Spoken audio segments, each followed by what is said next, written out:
Welcome back to Tales from the Veil. Tonight, we journey into a kingdom cloaked in eternal night, ruled by a king whose heart was as dark as his domain. In the realm of Ethel, the sun had not risen in 1,000 years.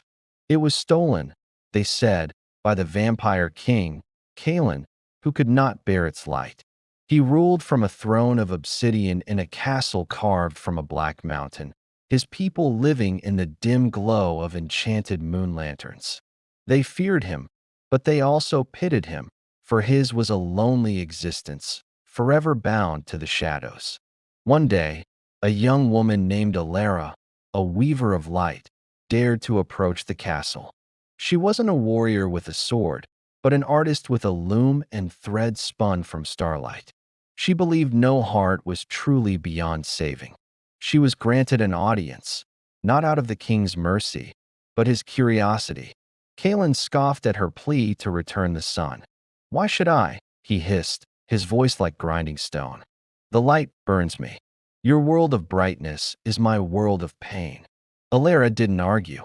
Instead, she began to weave. Day after day, she sat in the great hall, her loom singing with threads of gold and silver. She wove a tapestry, not of the blinding sun, but of the gentle dawn.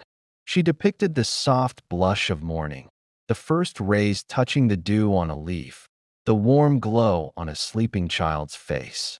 Kalen watched her, first with contempt, then with intrigue, and finally, with a forgotten ache in his chest. He saw not the fire he feared, but the warmth he had lost. The tapestry showed him a light he could perhaps endure, a light that didn't destroy, but nurtured. On the seventh day, as Alara tied the final knot, a single, warm tear traced a path down the king's pale cheek. It fell upon the obsidian floor with a soft hiss. He walked to the highest tower of his castle and released the ancient magic that held the sun captive. Slowly, hesitantly, the first sunrise in a millennium graced the lands of Ethel. Kalen watched from his shaded balcony, not burning, but feeling a strange, gentle warmth for the first time. The light was still painful, but thanks to Alara, he now saw its beauty, not just its power. And for the first time in 1,000 years, the Vampire King's shadow had a touch of gold at its edge. Thanks for listening to Tales from the Veil.